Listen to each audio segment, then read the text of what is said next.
राजेश जमरे sir जी का, जिन्होंने आज हमें यहाँ मंच दिया। इस पंडाल में विराजमान समाज का बहुत वरिष्ठगण एवं समाज की मातृसत्ता, समाज की जो व्यवस्था है जिसमें महिला प्रधान है, उन वरिष्ठगणों को और हमारी माता बहनों को सबसे पहले नमन। दोस्तों, मैं अपनी बात शुरू करूं उससे पहले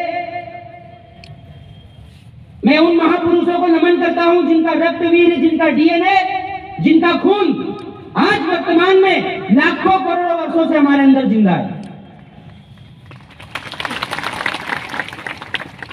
आज भगवान धरती आबा क्रांति सूर्य महामानव बिरसा मुंडा जी की साप्ताहिक जयंती पर 14 नवंबर को नेपा नगर के अंदर यह कार्यक्रम आयोजित किया है। उस आयोजन समिति को भी मैं नमन करता हूं। साथ ही दूर दराज से बाहर से आए हुए हमारे सामाजिक भाई बंधु, हमारे खून के लोग, युवा साथी, उन सभी को नमन करते हुए अपनी बात शुरू करता हूं। साथियों, अभी वर्गीश्वरी का हाथ थामकर समाज की विचारधारा को आगे बढ़ाना होगा। हमारे वरिष्ठ गणों से सीखकर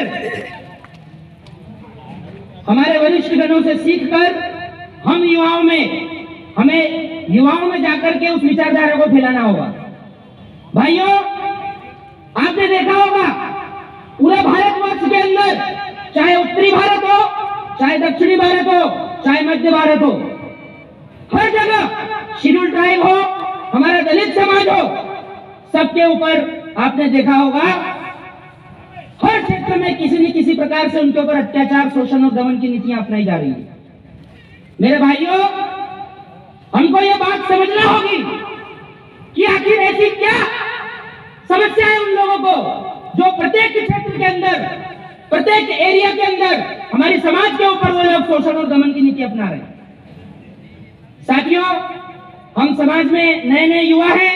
हमारे वरिष्ठ जनों के मार्गों पर चलकर, क्रांतिकारियों के मार्गों पर, उनकी विचारधाराओं पर चलकर आज आपके बीच में मौजूद हुए हैं। जब हमने इसको देखा, समझा, तो हमने पाया कि यह सबसे बड़ा जो विषय है, यह संस्कृति का विषय है। मेरे भाइयों, ये आदिवासी संस्कृति जो है वो भारतवर्ष ही नहीं, पूरे विश्व में सबसे महान संस्कृति है मेरे भाइयों। और इसी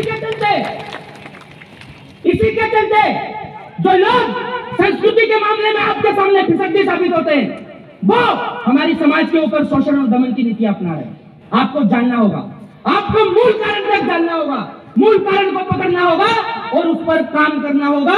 तब जाकर हम कहीं न कहीं हमारी समाज को कुछ हद तक शोषण और दमन की नीतियों से बचा सकते हैं। कुछ हद तक, पूरी तरह नहीं, क्योंकि वो लोग चाहते नहीं है, वो नहीं चाहते कि इस देश का आदिवासी समुदाय जागृत हो और अपनी समाज के आने वाली पीढ़ी को जागरूकता के आधार पर और उस मार्ग पर आगे बढ़ाए। आपने देखा होगा आज वर्तमान में, यह बहुत बड़ी बात है, आपको गर्व करना चाहिए। आप सभी युवा हो, और युवा का अगर उल्टा करोगे तो वायु होता है, और वायु की जो तेज धार होती है उसको इस दुनिया में कोई ताकत रोक नहीं सकती। आपने वर्तमान में देखा होगा कि भगवान बिरसा मुंडा की जयंती के लिए एक ऐसा शख्स जो इस देश की शासन व्यवस्था का प्रमुख अंग है, हमारे देश के आदरणीय प्रधानमंत्री, जिनको आज धरती आबा बिरसा मुंडा के लिए दिल्ली से चलकर भोपाल में आना पड़ रहा है, यह हमारे लिए बहुत बड़ी बात है। कहीं न कहीं यह हमारे पूर्वजों की उस क्रांति का एक ऐसा विषय है, और वो लोग जान चुके हैं कि अब मध्य प्रदेश में जो समाज है वो तेज गति से जागरूक हो रहा है। साथियों, बेसिकली अगर हम देखेंगे तो भगवान बिरसा मुंडा, आप सभी को पता है, उनका जन्म कहां हुआ था? झारखंड में हुआ था। प्रधानमंत्री जी को कहां जाना चाहिए था?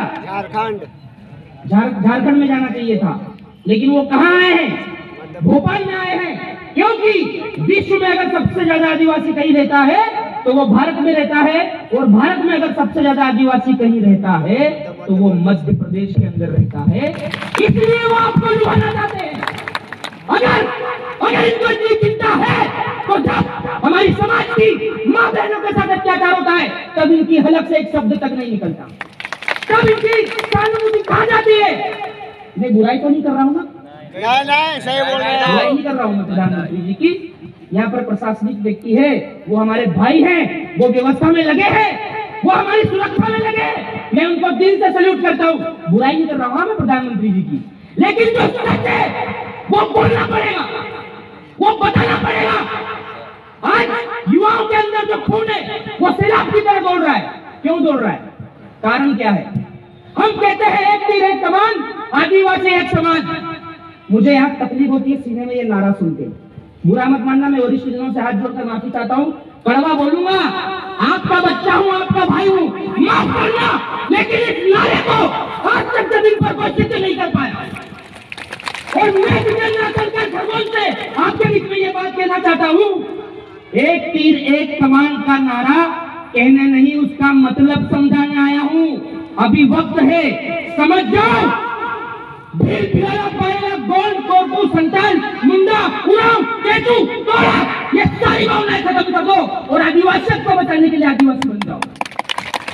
मेरे भाइयों, यहाँ चिल्लाना, यहाँ से बोल कर जाना उतना महत्वपूर्ण नहीं है जितनी इस विचारधारा को यहाँ से ले जा करके आपके गांव, आपके मोहल्ले, आपकी गली, आपके आसपास के लोगों की झोपड़ी और उनकी खोपड़ी खोपड़ी तक पहुंचाना पड़ेगा, तब जाकर वास्तविक जन जागरण होगा। और जब आप जन जागरण की नींव रखते हो तो आपको कोई भी बात हवा हवाई नहीं करना है। इस पंडाल के अंदर मातृ सत्ता समाज हमारी महिलाएं बैठी है, आपने देखा होगा आदिवासियों में महिला प्रधान है, लेकिन वर्तमान में हम भी अपना रास्ता भटक चुके हैं। जो वास्तविकता है उसको अपनाना पड़ेगा, जो समस्याएं हैं उनको समझना पड़ेगा, क्योंकि जब तक हमको हमारी कमी पता नहीं चलेगी हम उसको सही दिशा में ले जा करके उसका वास्तविक उसका जनजागरण करके उसको सही रास्ते पर नहीं ला सकते। हमको समझना होगा, ये बात बुरा मानने वाले नहीं है। अगर मैं आपको नहीं बोलूंगा, आप मुझे नहीं बोलोगे तो क्या दूसरा आके आपको बताएगा? इसलिए किसी भी व्यक्ति को इस बात से नाराजगी नहीं होना चाहिए। लेकिन मैं आपसे हाथ जोड़कर निवेदन करना चाहता हूं कि अगर एक तीर एक कमान को वास्तविक साबित करना है तो आदिवासी शब्द को पकड़ो, अभी भी समय है। सारी कम्युनिटियों से ऊपर उठो, संगठनवाद की विचारधारा से बाहर आओ, सभी पार्टियों से बाहर आओ। ये समाज है, ये एक जाजम है। जब आप एक जाजम पे अगर बैठोगे तो आपके सामने शासन तो क्या, प्रशासन तो क्या, गैर आदिवासी तो क्या, दूसरी विचारधारा तो क्या, हमारी प्रकृति तक आपके सामने झुकने के लिए तैयार हो जाएगी। मेरे भाइयों, हमारे बाद में बहुत सारे वक्ता हमारे बीच में हैं, हमसे ज्यादा अनुभवी हमारे बुजुर्ग, हम जिन्हें हमारी भाषा में हमारे डाले, जिन्होंने हमारे समाज के लिए लड़ाइयां लड़ी, और उन्हीं में से हमारे एक दादा, ये बिरसा दादा, जिनकी लड़ाई आपको आगे और हमारे वरिष्ठ आपको बहुत अच्छे तरीके से समझाएंगे। लेकिन कुछ बातें मैं उसके बारे में आपको बता करके इस बात को विराम देना चाहूंगा कि भगवान धरती आबा बिरसा मुंडा जी की उम्र 25 बरस की थी। 25 बरस की उम्र में 25 बरस की उम्र में ऐसा क्या किया उन्होंने? इस बात को थोड़ा ध्यान से सुनिएगा। ऐसा क्या किया कि उनको भगवान की उपाधि दे दी? मैं सुना हूं, मैंने वरिष्ठों से सुना है कि भगवान बिरसा मुंडा कहते थे, मैं भगवान को नहीं मानता, लेकिन आज दुनिया उनको भगवान मान रही है। साथियों, इस धरती के ऊपर, जिस पंडाल में, जिस जमीन के ऊपर आप बैठे हो, ये किसकी बदौलत है? इस पृथ्वी पर, पृथ्वी के जो 7 खंड आज मौजूद है, भारत देश के अंदर जिस जमीन पर आदिवासी रहता है, जिस क्षेत्र को अनुसूचित क्षेत्र कहते हैं, वो किसकी बदौलत है? वो भगवान बिरसा मुंडा की बदौलत है, भगवान बिरसा मुंडा की कुर्बानी की बदौलत है। अगर आज 2 बातें हैं यहाँ पर, अगर भगवान बिरसा मुंडा की कोई आत्मा होगी और अगर वो देख रही होगी तो उनको गर्व हो रहा होगा। और ये बात मैं अपने मुख से कहना चाहता हूं कि कल 15 नवंबर को पूरा भारतवर्ष बिरसामय होने वाला है। इस विचारधारा को आपको आगे लेकर के बढ़ना है। भगवान बिरसा मुंडा की लड़ाई आपको CNT एक्ट तक लेकर आई, वो CNT एक्ट जिसके लिए हमारे भगवान को हमारे बदले जान देना पड़ा।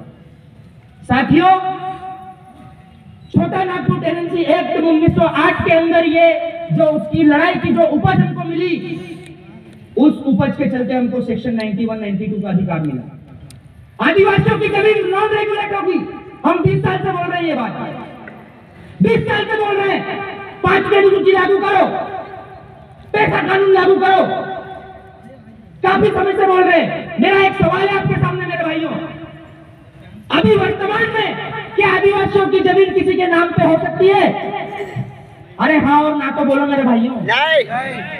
अगर आदिवासियों की जमीन वर्तमान में किसी गैर आदिवासी के नाम पे नहीं हो सकती तो 5वीं अनुसूची को लागू करने की जरूरत है क्या? नहीं। जरूरत है क्या?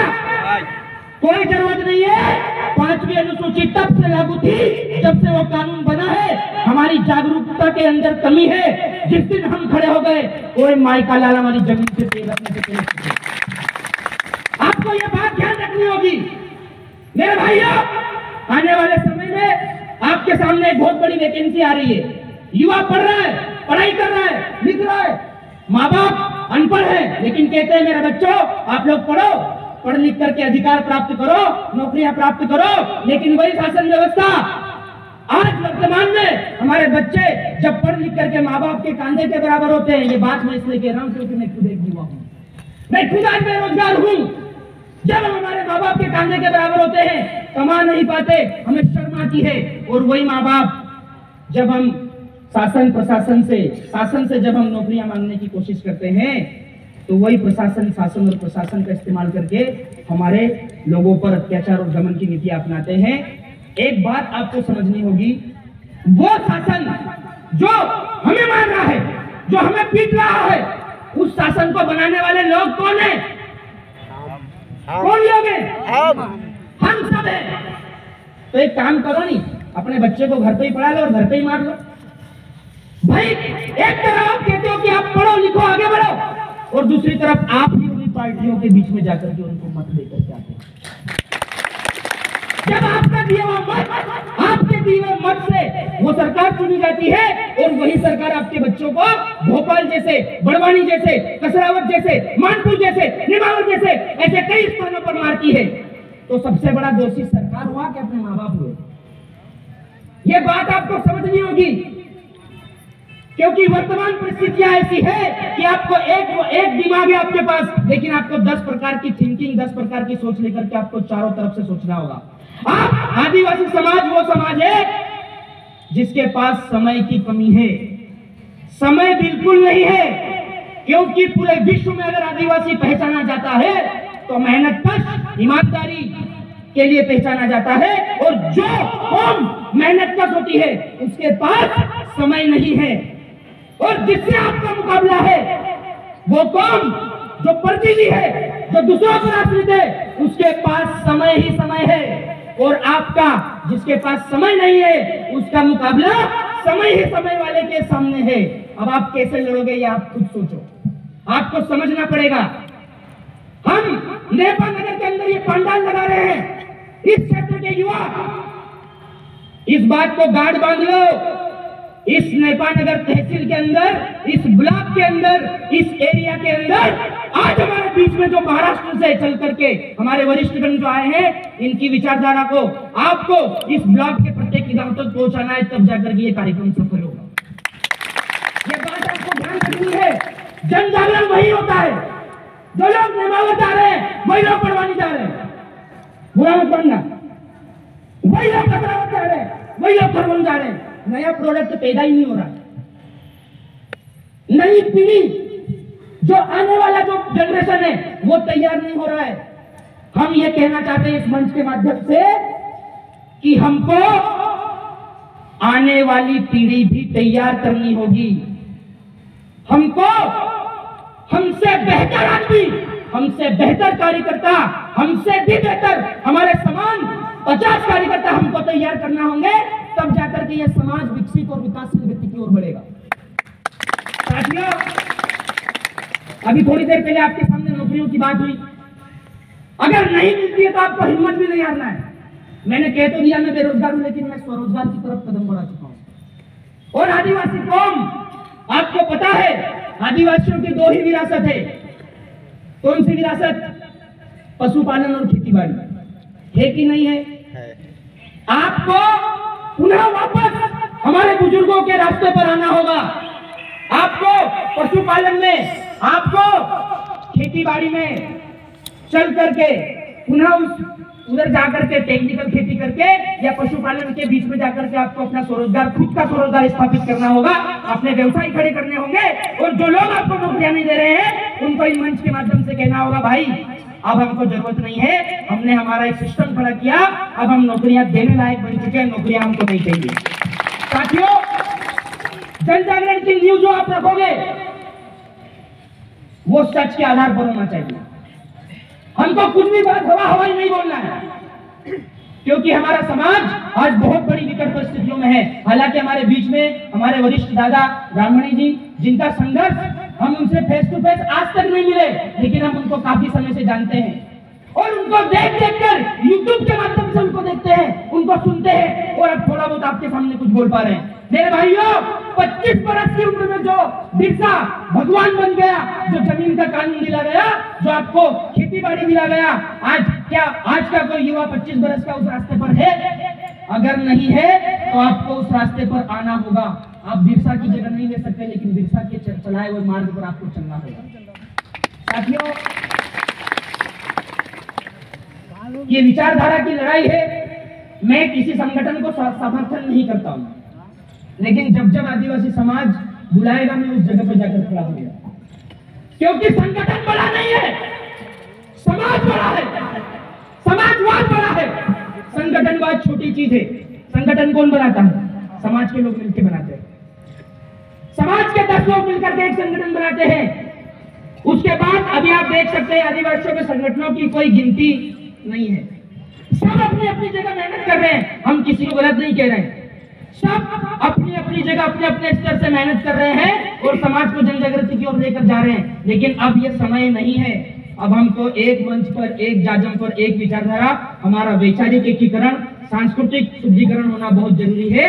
आज हमारे वर्तमान में हमारे सामने जो समस्या है वो सबसे बड़ी समस्या है, आदिवासियों की पहचान को ध्वस्त किया जा रहा है।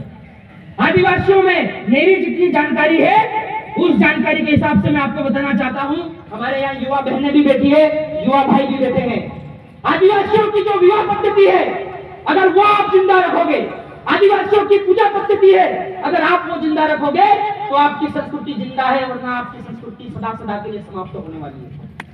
जैसे कई प्रकार के वृक्षों की प्रजातियां खत्म हो गई, कई प्रजातियां जीव जंतुओं की खत्म हो गई, आज उसी कगार पर आदिवासी समाज हाशिए पर खड़ा है।